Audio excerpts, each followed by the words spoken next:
Hi friends, welcome to English Mithra. ഇന്നത്തെ ക്ലാസ്സിൽ നമ്മൾ നോക്കാൻ പോകുന്നത് നമ്മൾ ഡെയിലി ലൈഫിൽ യൂസ് ചെയ്യുന്ന കുറച്ച് സിമ്പിൾ ആയിട്ടുള്ള മലയാളം വാക്കുകളാണ്. ഈ വാക്കുകളുടെ ഇംഗ്ലീഷ് മീനിങ് ആണ് അല്ലെങ്കിൽ ഇംഗ്ലീഷ് ട്രാൻസ്ലേഷൻ ആണ് ഞാൻ നിങ്ങൾക്ക് പറഞ്ഞു തരാൻ പോകുന്നത്.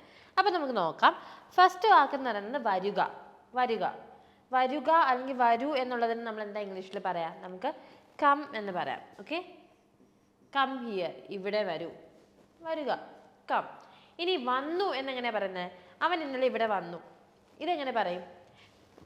വന്നു എന്നുള്ളതിന് നമുക്ക് വീണ്ടും കം എന്ന് പറയാൻ പറ്റില്ല. ആ കേസിൽ നമ്മൾ കെയിം എന്ന് പറയും. For example, he came here, അവൻ ഇവിടെ വന്നു. ഹി കെയിം ഹിയർ, അവൻ ഇവിടെ വന്നു. അവൻ ഇന്നലെ ഇവിടെ വന്നു. He came here yesterday. So വന്നു എന്നുള്ളത് നമ്മൾ ഇംഗ്ലീഷിൽ കെയിം എന്നാണ് പറയുന്നത്. ഇനി അടുത്ത വാക്ക് നോക്കാം, ചെയ്യുക. എന്തെങ്കിലും ഒരു കാര്യം ചെയ്യുക. ഓക്കെ, ചെയ്യുക എന്നുള്ളതിന് നമ്മൾ ഇംഗ്ലീഷിൽ പറയുന്നത് ഡു എന്നാണ്. നിന്റെ ഹോംവർക്ക് ചെയ്യൂ എന്നുള്ളതിന് അങ്ങനെ പറയുന്നത് ഡു യുവർ ഹോംവർക്ക് എന്നാണ് പറയുന്നത്. ഹോംവർക്ക് ചെയ്യൂ. സോ ഇവിടെ ചെയ്തു എന്നുള്ളത് നമ്മളൊക്കെ എന്താണ് ഇംഗ്ലീഷിൽ പറയാൻ പറ്റുന്നത്? ചെയ്യുക, ഡു. ചെയ്തു, ഡിഡ്. അവൻ അവൻ്റെ ഹോംവർക്ക് ചെയ്തു. He did his homework. So ചെയ്തു എന്നുള്ളതിന് നമ്മൾ ഡിഡ് എന്ന വാക്കാണ് യൂസ് ചെയ്യുന്നത്. ഇനി മുറിക്കുക. മുറിക്കുക എന്ന് പറഞ്ഞാൽ എന്തെങ്കിലും പച്ചക്കറി മുറിക്കുക എന്ന് എങ്ങനെ പറയാം? Cut the vegetables. ഓക്കെ, അപ്പം മുറിക്കുക എന്നുള്ളതിന് ഇംഗ്ലീഷിൽ നമ്മൾ കട്ട് എന്നാണ് പറയുന്നത്. ഇനി മുറിച്ചു എന്നെങ്ങനെ പറയാം? ഞാൻ പച്ചക്കറി മുറിച്ചു എന്നെങ്ങനെ പറയാം?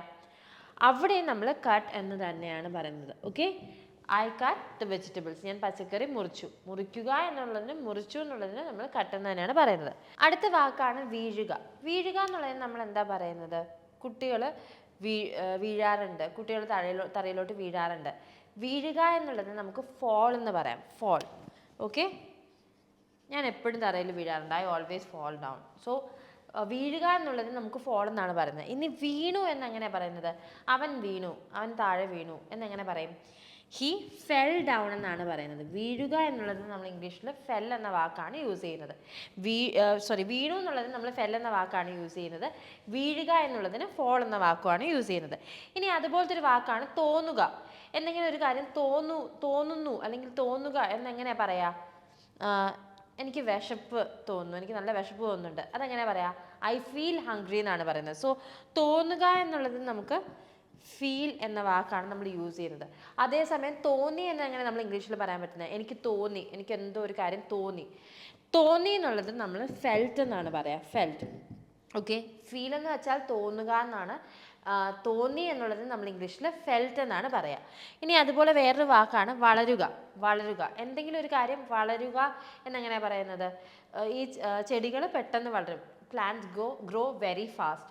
ഓക്കെ, ഗ്രോ എന്നാണ് നമ്മൾ പറയുക. വളരുക എന്നുള്ള വാക്കിന് നമ്മൾ ഇംഗ്ലീഷിൽ ഗ്രോ എന്നാണ് പറയുക. അതേപോലെ വളർന്നു എന്നെങ്ങനെ ഇംഗ്ലീഷിൽ പറയുന്നത്? വളർന്നു എന്ന് ഇംഗ്ലീഷിൽ ഗ്രൂ എന്നാണ് പറയുക. ഗ്രൂ. ഓക്കെ, വളർന്നു, ഗ്രൂ. വളരുക, ഗ്രോ. വളർന്നു, ഗ്രൂ.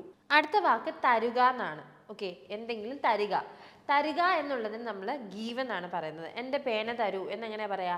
Give me my pen. Okay, എനിക്ക് എൻ്റെ പേന തരൂ, give me my pen. So തരുക അല്ലെങ്കിൽ തരൂ എന്നുള്ളത് നമ്മൾ ഗീവ് എന്നാണ് പറയേണ്ടത്. പക്ഷേ തന്നു എന്നുള്ളത് നമ്മൾ എന്താ ഇംഗ്ലീഷിൽ പറയാ?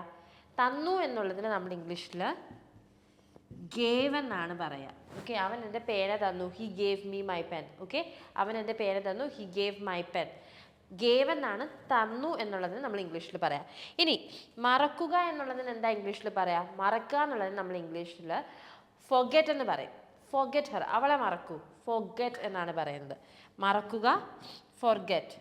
ഇനി മറന്നു എന്നുള്ളതിന് നമ്മൾ എന്താ ഇംഗ്ലീഷിൽ പറയുന്നത്? മറന്നു, ഞാൻ എൻ്റെ ഫോൺ മറന്നു. ഐ ഫൊഗെറ്റ് മൈ ഫോൺ എന്ന് പറയാൻ പറ്റുമോ? ഫൊർഗെറ്റ് എന്ന് പറയുമ്പോൾ മറക്കുക എന്നല്ലേ. സോ മറന്നു എന്നെങ്ങനെ നമ്മൾ ഇംഗ്ലീഷിൽ പറയാം? ഫോർഗോട്ട് എന്നാണ് പറയാം. ഫോർഗോട്ട്, മറന്നു, ഫോർഗോട്ട്. ഓക്കെ, സോ ഇന്ന് നമ്മൾ പഠിച്ചത് നമ്മൾ ഡെയിലി ലൈഫിൽ നമ്മൾ യൂസ് ചെയ്യുന്ന കുറച്ച് മലയാളം വാക്കുകളും അതിൻ്റെ ഇംഗ്ലീഷ് ട്രാൻസ്ലേഷനുമാണ് നമ്മൾ നോക്കിയത്. വളരെ സിമ്പിളായിട്ടുള്ളൊരു വീഡിയോ ആണ്. അധികം നമുക്കൊന്നും ഭയങ്കര കോംപ്ലിക്കേറ്റഡ് ആയിട്ടുള്ള വാക്കുകളൊന്നുമില്ല. നിങ്ങൾക്ക് ഡെയിലി ലൈഫിൽ യൂസ് ചെയ്യാൻ പറ്റുന്ന വാക്കുകൾ തന്നെയാണെല്ലാം. അപ്പോൾ ഈ വീഡിയോ നിങ്ങൾക്ക് ഇഷ്ടപ്പെട്ടു, നിങ്ങൾക്ക് പഠിപ്പിച്ചത് മനസ്സിലായെന്ന് ഞാൻ വിശ്വസിക്കുന്നു. അപ്പോൾ നിങ്ങൾക്ക് എന്തെങ്കിലും ഡൗട്ട്സോ കൺഫ്യൂഷൻസോ ഉണ്ടെങ്കിൽ കോമൻറ്റ് സെക്ഷനിൽ പോസ്റ്റ് ചെയ്യാവുന്നതാണ്. അതുപോലെ തന്നെ ഇതുപോലത്തെ ഇൻട്രസ്റ്റിംഗ് ഇൻഫർമേറ്റീവ് നിങ്ങൾക്ക് വീഡിയോസ് കാണാൻ താല്പര്യമുണ്ടെങ്കിൽ ഞങ്ങളുടെ ചാനൽ സബ്സ്ക്രൈബ് ചെയ്യുക.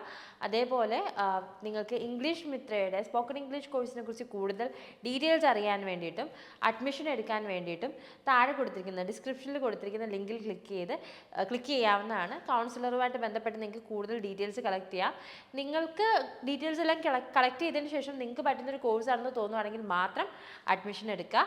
ഓക്കെ, അപ്പം മറ്റൊരു ഇൻട്രസ്റ്റിംഗ് ഇൻഫോർമേറ്റീവ് വീഡിയോയിൽ കാണുന്നത് വരെ this Revathi Krishnan signing off from English Mithra. Thank you and have a great day.